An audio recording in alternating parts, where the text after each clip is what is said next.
د امازون سل پوښتنو د لړۍ اوله پوښتنه: زه امازون له کوم ځایه شروع کړم؟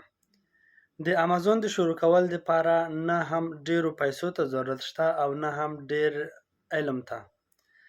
کوم شی چې ضرورت لري امازون هغه یو قوي ارادې ته، او هغه څوک به په د امازون بزنس کې بریالی کس وي چې یو قوي عزم او قوي اراده ولري.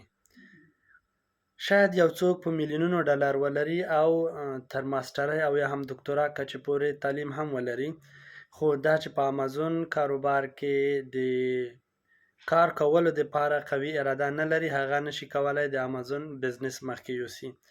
برعکس یو څوک به هیڅ پیسې نه لري، هغه به ځي یوټیوب ته، چون هغه قوي اراده لري، ځي ویډیوګانې ګوري، هغه ابتدایي موارد زده کوي، یو څه مخکې نور هم ځي، له هغه وروسته د ورچوال اسسټانټ په حیث وظیفه اخلي.